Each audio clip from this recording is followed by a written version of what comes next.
G'day, this is Captainoob and this is the Soviet Assault Rifle. This standalone weapon comes from Fallout 1 and 2 and it is also known as the AK-112. Now I'm just going to point out that it says Assault Rifle but fires 5mm bullets, which I don't think are rifle bullets, so you want to explain there's something into play. Anyways, getting into these attachments here, we've got this thing, we'll chuck it all the way up to a powerful automatic. We'll have this on an automatic platform just so we can fire it fast.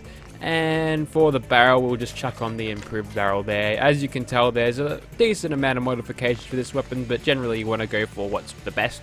And the recoil compensating stock is what we'll go to next. Now that looks very similar indeed to the recoil compensating stock that you'd see on the handmade rifle. So yeah, if you can sort of draw parallels between this weapon and that, then you'd be right because it uses its animations. We'll chuck in the a quick eject mag of the extended variety, and then we'll move on to sights. So we've got a scope here, which is obviously the same sort of mounting you would have on an AK weapon. I'm not sure if that's actually, yeah, I'm pretty sure that's actually a custom asset there, so good work there.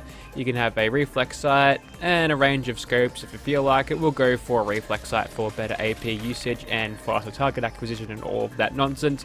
Next up, we'll go for a suppressor. There's a muzzle brake and compensator as usual, and you can change the material of this. You know what, we'll go all black. That looks kind of nice, but those wooden cameras, they actually look kind of nice too. But yeah, we'll go for the all black there. And of course you also get a legendary effect if you feel like it's not quite doing it for you, which at 75 damage it may look pretty bad, but we'll just see how it goes once we get into Gunner's Plaza.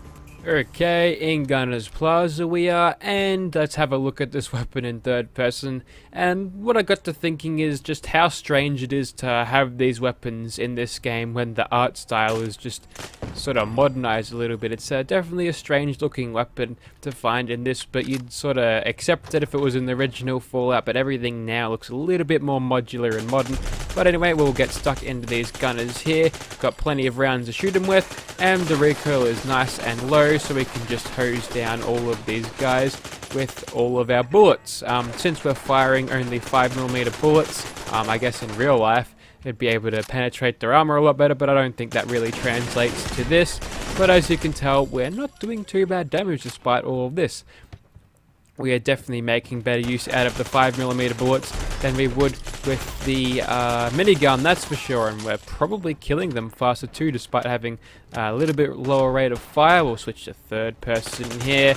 Yep, and as you can tell, there's nothing too much to be said about these animations, although you're taking quite a bit of shooting to kill, and you've got a power fist, so you're pretty much buggered, mate. Next up, we'll just shoot this bloke in the head just to hopefully speed up our kill time on him. 44 damage apiece to headshots. Not spectacular, but we're just being able to kill people just by spraying a huge amount of bullets at them, which is less than ideal if you're playing on a survival difficulty where you can't hold infinite ammo because it has weight, but that's an interesting little thing to it. Anyway, we'll get started on just sneak attack critting all of these people because we sort of need all of that damage to help us out here. Got a lieutenant there, I knackered. She's going to peek again probably. Oh, you've got a Gauss Rifle on you. I wonder what Gauss Rifle you have. Oh, it bounces around when you shoot it. Good old Fallout 4 physics. You had a Deadeye Gauss Rifle. Nice. That is a Gauss Rifle that I'd love to see in my one-hit wonder playthrough, but I'm not quite at that level where I start seeing Gauss Rifles show up. Anyways, we'll go ahead and shoot this melee gunner who is just on smoko right now, I suppose, and we'll follow it up immediately by killing this gunner who's hiding in here for some reason. Yeah, you stare at that wall, gunner. You're getting paid to do something. And we'll just round up the rest of these gunners and then we can move on to Swan. But overall, whilst the damage per bullet isn't too great, I suppose you could put it into a realm of a high damage or high DPS, low damage type weapon. So sort of like the SMG, but actually good. So interesting little thing they've got there. The animations line up fine, even though they haven't been customly designed for this mesh. And yeah, it's been a pretty fun experience here, although not being detected and shooting these gunners, it takes a long time to kill them. So perhaps you could upgrade that little base damage just a little bit and you'll find yourself laughing with this. But it's only firing 5mm, which are a dime a dozen. So if you like being taking on super tanky enemies or play on a difficulty less than very hard, you probably might like this weapon a little bit more. Anyways, we'll go ahead and move on to Swan now and see what we can do. Righto, so there's Swan over there. He's all nice and aggroed. We've drawn a Rainy Night, so we should be okay to hit him with sneak attack criticals until he dies. And we'll just be chipping off his health about 100 at a time, which without the sneak attack criticals, yeah, this would take a very long time. So it's very, very important that we keep hitting as much as possible.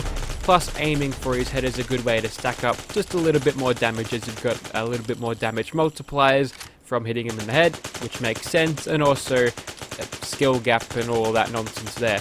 So whilst he's got his thing in front of his head, I don't think I'm hitting him too much harder if I hit it around the head area, but if he drops that giant spike that he's got there, we should be doing fine.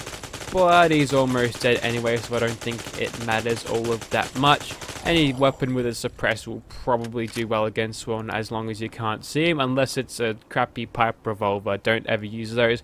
But there you have it. You can do pretty well with this thing if you set it up right, have all the conditions right, and able to spray down Swan with as much bullets as possible. We'll chuck on a semi-auto barrel or semi-auto receiver and a scope on next and see how it does with that. Righto, so now we've got this thing fitted with a semi-auto advanced receiver and a scope. As you can tell, it's time to kill this thing here, and we've got even more snipery mode here, taking the bandana off her hips just onto her face there. So now we're super even more sneaky. Anyway, let's get stuck into this ghoul, and as you can tell there, we've got sort of a PKA type scope deal here with the rangefinder thingy along the bottom there, which I cannot understand how that works, but regardless of that, I can tell you this thing absolutely obliterates people if you can just get them in the sneak attack critical, get them knocked down with sniper, and that way you can pretty much kill them without even using an entire mag, which is absolutely astounding. We'll go ahead and take out these Reavers because, yeah, we'll feel like that too. And you know what, we might as well go ahead and take out these bloody bloat flies. I ignored them the other day, so it's my time to kill them. And interestingly, you can get the knockdowns on the blood bugs and they'll just sort of fly to the ground there. I think I killed that one actually. Oh, you're not getting away this time, mate. This time I've got a hit scan weapon with a scope. You're not getting away. And whilst you can't see the... okay, he did get away. He flew out of render distance. I was about to say, just like the things in this, yeah, just a hit scan sniper rifle type weapon, which you can shoot that fast. On a semi-auto platform, you can use this thing as a highly effective, I guess, DMR type weapon, if that's what you're into. But there you go, that was that ghoul killed very easily, so you can have this thing effective both as a sniper type weapon or as an automatic assault rifle type weapon, and I use the word rifle with very, very vigorous there. There's not much of rifle about it, firing the 5mm. Anyway, we'll go ahead and do one more thing. Okay, so the last mob we'll be taking on today is just the Children of Adam outside of Kingsport Lighthouse there, and whilst these guys' numbers aren't as big as Quincy, they actually do put up a pretty good fight despite being low level as well, because they like to throw a lot of radiation at you with lots of strangely accurate guns. So we'll go ahead and just take out as many as we can, and since it's the day, they'll probably show themselves a lot easier, as will we, and we'll just get to killing these dudes with a little bit of sniping. So yep, one's definitely shooting at us now, and as you can tell, they sometimes they get on point, but other times their accuracy isn't so good, and whilst we can knock them down, it's probably a good idea to get as many hits as we can as possible. But if that's not working, we've always got VATS as a little bit of a crutch to do this. And with the VATS with this thing isn't too great. Obviously you won't be doing a lot of shots anyway, so probably not the best thing to use this thing with VATS, because you want to be firing as fast as possible anyway. That idiot didn't bring a weapon, so unfortunate for him, but he's going to die. And we've knocked that guy down just by repeatedly shooting his head. And yeah, I'm not used to fighting these Children of Adam guys. I usually leave them alone because they do put up a pretty good fight despite what level I am. And now I've stepped into their radiation field, which is probably bad for my health, but don't worry, a right away fixes everything. Anyway, we'll go ahead and knock that one down, and there's another one over here. Thank you, surround sound. Nice and close now, so we might as well just go ahead and hip fire it to death. And yeah, we're doing quite well here. There's one last turret, I believe. Wow, it's submerged under the water for some reason. But there you go, there you have it. That was the AK-112, or the Soviet assault rifle in action there. And during the day, whilst you can't get those sneak attack criticals, you can still do pretty well with this. So if you'd like to see this weapon in your game, be sure to check out the description. There will be a link there. Always happy to look at some of the more classic weapons in this, even if the graphics don't really match up to what we have today with Fallout 4's art design, but definitely an interesting and fun weapon nonetheless. Links in the description if you want it. Thank you for watching, guys.